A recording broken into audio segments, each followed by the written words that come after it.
As áreas protegidas, elas existem há muito tempo. Elas não começaram hoje, nem há 100 anos. E o fato concreto é que elas têm se mostrado muito eficazes. Elas são um mecanismo mais eficaz que a humanidade já inventou para conservar a natureza. E eu também digo que elas também são um dos mecanismos mais eficazes para permitir o acesso da sociedade aos benefícios dessa natureza conservada. Isso se dá através do turismo, mas também dos serviços dos ecossistemas ou dos serviços ambientais.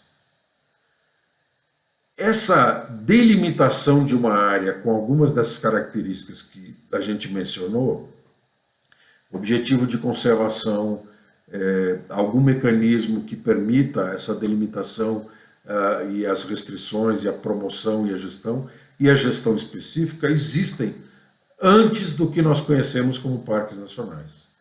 É a fase que eu chamo da dispersão conceitual.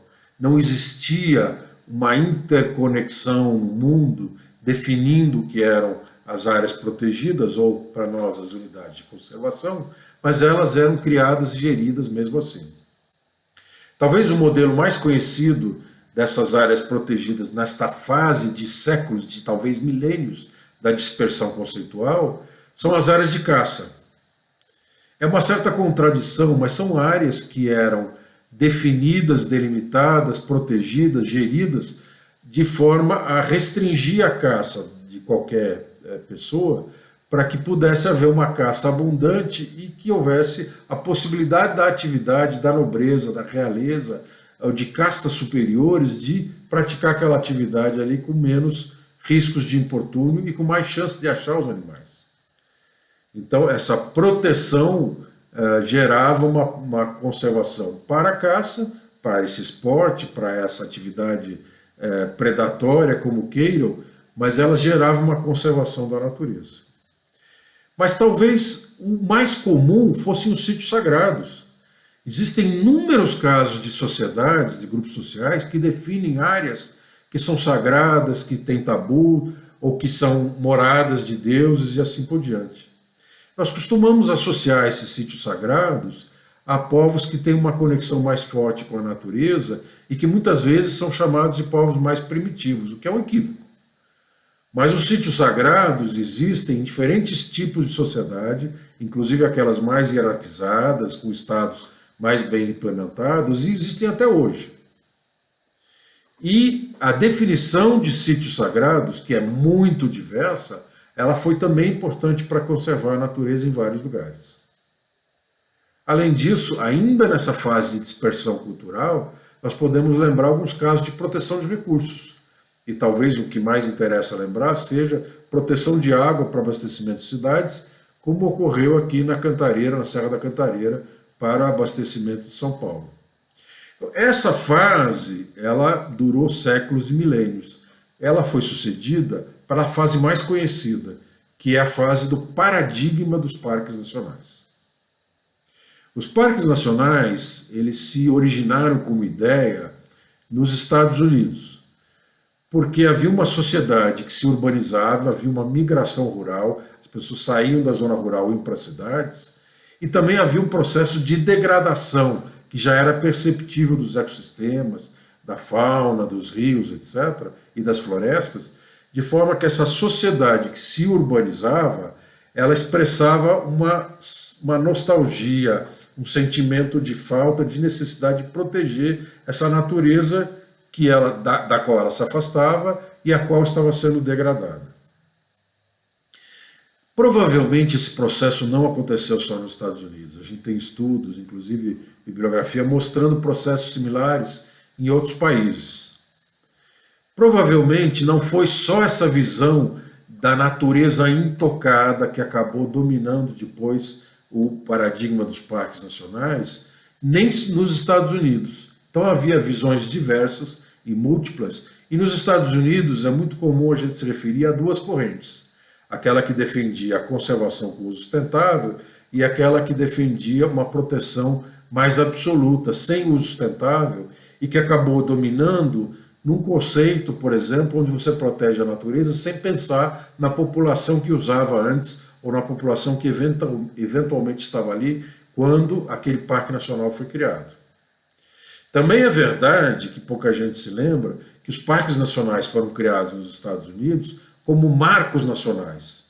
Então, os conquistadores vindos da Europa, em disputa com outros povos europeus e com os povos originários, eles delimitavam esses marcos que iam formando o novo Estado Nacional. As novas Europas, na América do Norte, América Central, América do Sul, Austrália, Sul da África, etc., as novas Europas, os locais de colonização europeia, eram espaços de disputa e os parques nacionais serviam de referência. Então, este lugar, com essa cachoeira, com essa montanha, pertence a este país.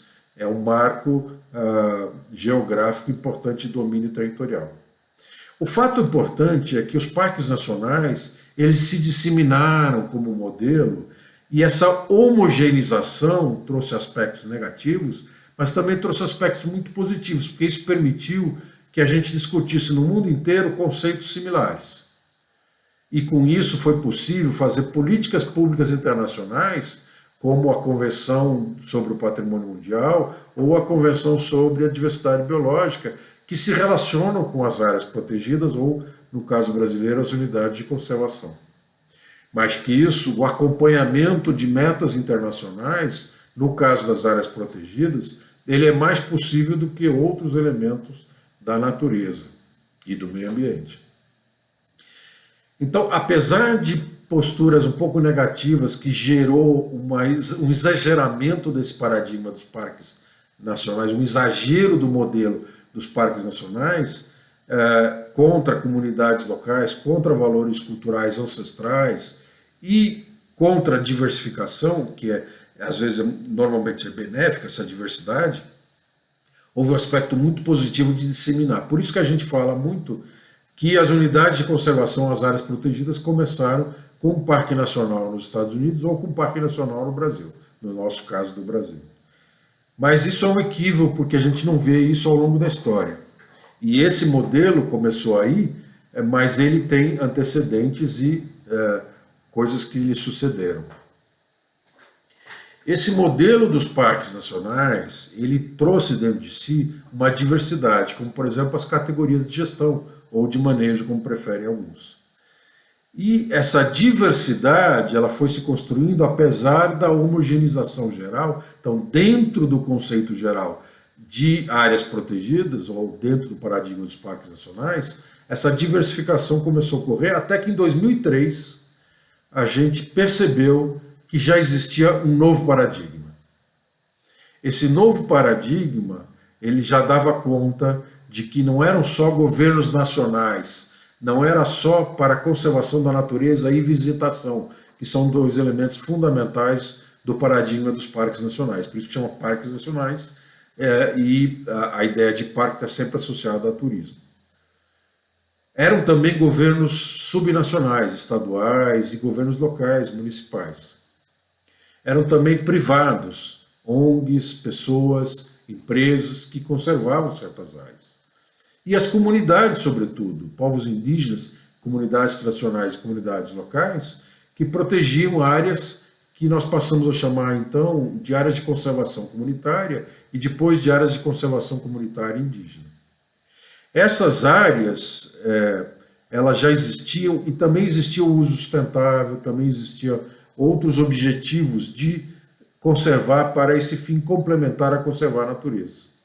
Então, em 2003, nós dissemos, o paradigma dos parques nacionais já está ultrapassado, já existe. Reconhecemos em 2003 que já existe um novo paradigma, que tem uma multiplicidade do que se chama internacionalmente tipos de governança, governamental, privado, comunitário, subtipos, por exemplo, governo federal, estadual, municipal, e também objetivos complementares ao de conservar a natureza. Mas não foi só isso, essa lógica de sistemas, de integração na região, de conectividade, de redes ecológicas, do vínculo aos grandes processos ecológicos, tudo isso faz parte dessa descoberta do novo paradigma. O que eu percebo hoje é que a realidade da gestão das áreas protegidas, ela vai além dessa diversidade do novo paradigma. Mesmo nos casos mais clássicos dos parques nacionais, há uma diversidade de atores sociais que contribuem, que se envolvem e contribuem para a conservação. São, por exemplo, povos e comunidades tradicionais, são governos locais que ajudam parques nacionais, são empresas privadas, seja pela concessão, seja por doações, seja porque atividades de turismo são atividades de empresas privadas, são pesquisadores que ajudam no monitoramento da biodiversidade e deviam também ajudar no monitoramento das condições socioeconômicas. Então, os voluntários, os brigadistas, há um conjunto enorme de pessoas, de grupos sociais, de atores sociais que contribuem. E muitas vezes isso está formalizado em termos de parceria, uma parceria entre o governo federal e um governo municipal, uma parceria com uma empresa privada através de uma concessão, uma parceria com uma organização internacional que fornece recursos através de um projeto, uma parceria com uma universidade ou com um pesquisador que faz atividades de pesquisa dentro da unidade de conservação, o reconhecimento dos povos e comunidades tradicionais dentro das unidades de conservação, em alguns casos com objetivo específico para eles, como as populações tradicionais extrativistas, em outros casos uma coexistência mutuamente benéfica. Mas, muitas vezes, essas parcerias não estão estabelecidas legalmente. Então, o que nós chamamos um grupo de estudos, um grupo cada vez mais amplo, de conservação colaborativa, há alguns anos que nós reconhecemos, ele reconhece como primeiro ponto fundamental que é uma multiplicidade de contribuições, uma multiplicidade de formas, nem sempre estabelecidas em parcerias formais. Mas reconhece também que as parcerias são um mecanismo muito importante para justamente dar conta da diversidade dos interesses da sociedade. E aí o segundo ponto fundamental é que a gestão das áreas protegidas tem que reconhecer e envolver a sociedade através dos múltiplos interesses da sociedade.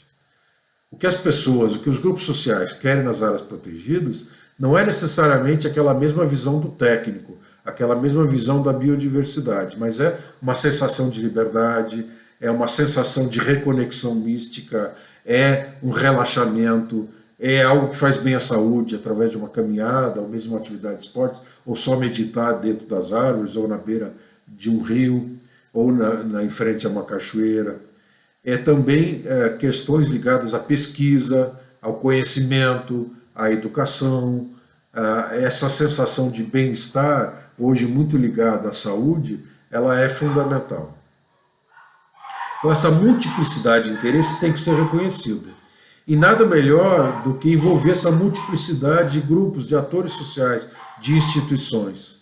Por exemplo, para a gente proteger os animais de topo de cadeia alimentar, como a onça-pintada ou a arpia, a gente precisa de grandes áreas e em ecossistemas mais preservados, na Amazônia, no Pantanal, no Vale do Ribeira, na Serra do Mar.